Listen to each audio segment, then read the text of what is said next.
के यार वही इसके पीछे है। और कौन मिला हुआ है? मैं उसके साथियों का पता लगा लूंगा।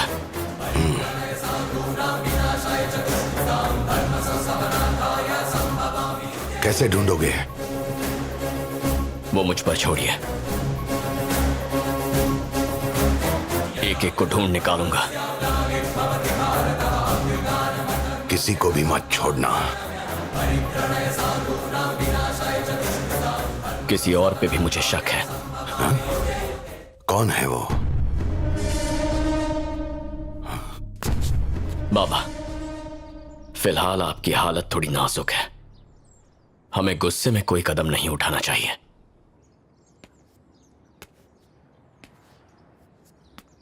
उन्होंने सिर्फ आपकी बीवी को नहीं मारा, मेरी मां को मारा है। उन्होंने सिर्फ यहां के राजा को धोखा नहीं दिया है, मेरे बाबा को भी दिया है। इन दो कारणों की वजह से अगर किसी को बदला लेने का सबसे ज्यादा हक है तो वो इंसान मैं हूं। जाओ मेरे शेर। कृष्णा,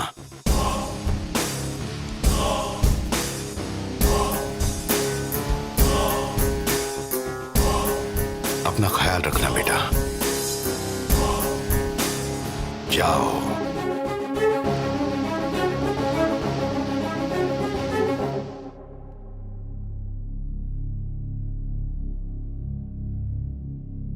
रघु। हाँ दादा। लक्ष्मी के तेरवे की तैयारी करो और शहर के सारे बड़े लोगों को बुलाओ। नगर सेवक, एमएलए, एमपी, मुख्यमंत्री, इन सारे पॉलिटिशियंस को जरूर बुलाओ और अपने सारे रिश्तेदारों को भी बुलाओ। कोई छूटना नहीं चाहिए।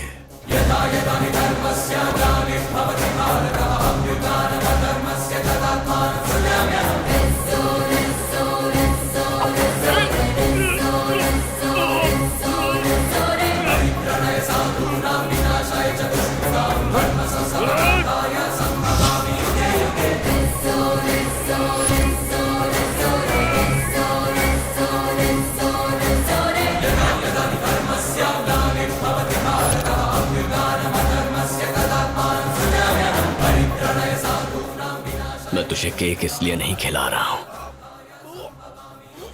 कि तुझे केक खाना बहुत पसंद है, बल्कि इसलिए क्योंकि तेरी जान लेने के लिए तुझे छूने से भी मुझे घिन आ रही है। तू तड़प तड़प कर मरे, इसीलिए हमने केक में जहर मिलाया। मेरा यकीन मानो कृष्णा, मैंने उन्हें कहा था कि ऐसा मत करो। मैंने बताया कि तुम्हारे बाबा कितने अच्छे आदमी हैं, पर केआर मेरी बात ही नहीं मान रहा था। यकीन करो। नहीं नहीं नहीं कृष्णा,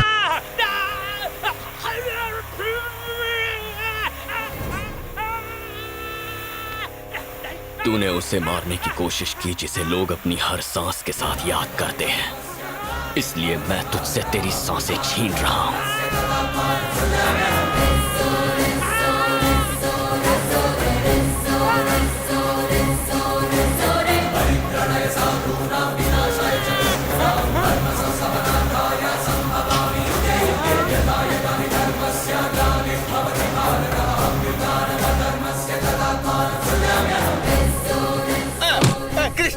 मैंने तुम्हारे बाबा का कभी बुरा नहीं चाहा। इस बार भी जो कुछ हुआ उसमें मेरा हाथ बिल्कुल नहीं था। अरे मेरी थियरी तो सुन लो तुम प्लीज।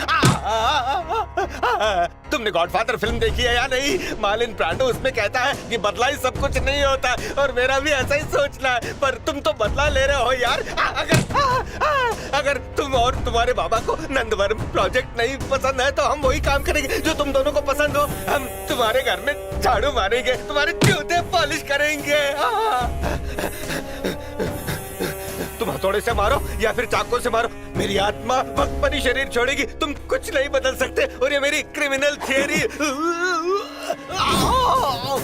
अगर तू सारे वेद पुराण जानता है तो ये कैसे भूल गया कि बुराई पर हमेशा अच्छाई की जीत होती है? तेरी थियरी तेरी तरह कमजोर है।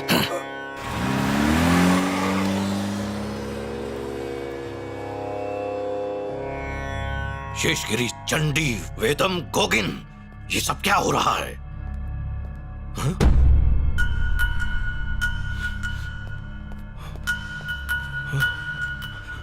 बाबा,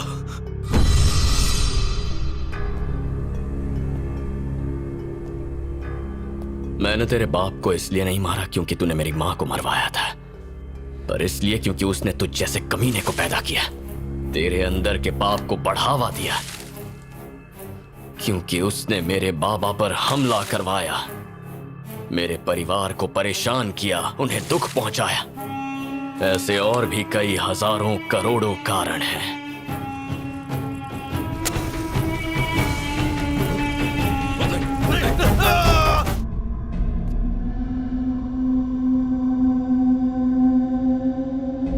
जिस दिन से मेरी आंखें खुली हैं, मैंने अपने बाबा में एक बहुत ही महान राजा देखा है,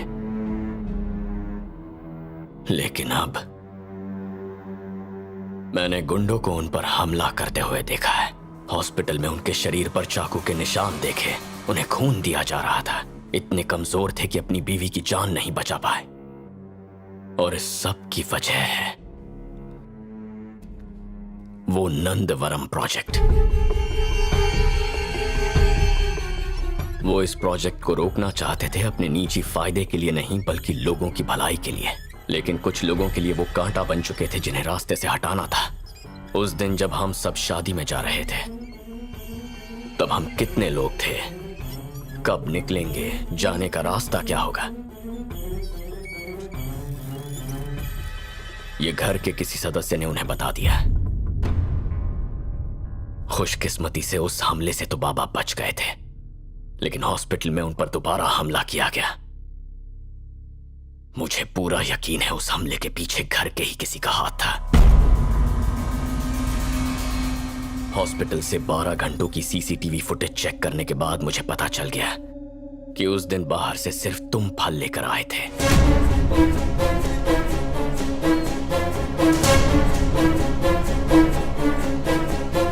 मुझे इस बात का गुस्सा नहीं है कि तूने उस मां को मारा जो आखिरी सांस तक तुझसे प्यार करती रही, लेकिन बचपन से तुझे जानते हुए भी मैंने कभी ये नहीं सोचा कि तू इस हद तक गिर जाएगा। देखो, और इसीलिए मुझे अपने आप पे गुस्सा आ रहा है। मुझे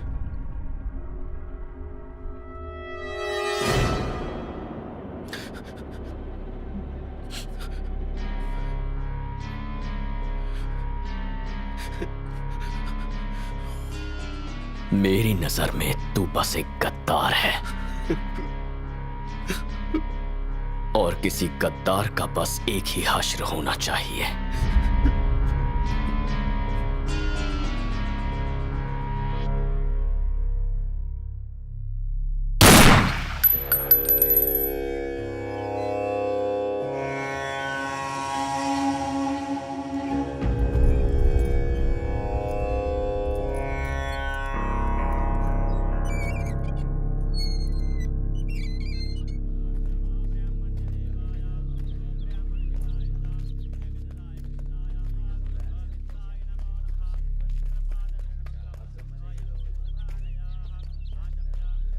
मैं दिल्ली में था जब मैंने बुरी खबर सुनी। विश्वास ही नहीं हुआ मुझे।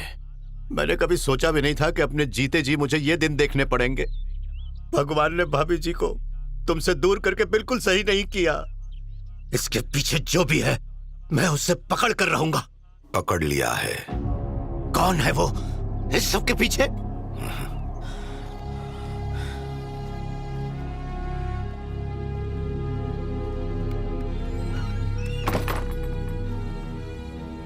जो कोई भी इसके पीछे थे, कृष्णा उन्हें खत्म कर चुका है, सिवाय उस मास्टरमाइंड के।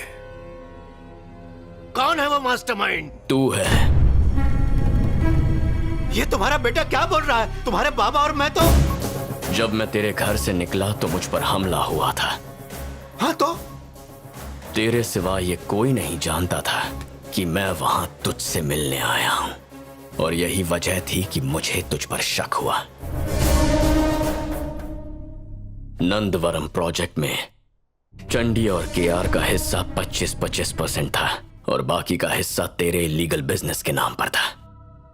मुझे ये इन्फॉर्मेशन भी मिल गई थी कि आने वाले इलेक्शन में तू ऑपोजिशन पार्टी में शामिल होने वाला है। मेरे बाबा कभी उस प्रोजेक्ट को आगे बढ़ने नहीं देते, क्योंकि वो हमेशा लोगों का भला सोचते हैं। बाबा का दोस्त होने का नाटक करके तूने उन्हें यकीन दिलाया कि तू भी इस प्रोजेक्ट के खिलाफ है, और तूने केआर और चंडी की मदद से बाबा की पीठ में खंजर घोंपा, और वो खंजर मेरा अपना भाई था। क्यों बे? मैंने तेरे लिए कितना कुछ किया, और तूने मेरा एहसान इस तरह चुकाया।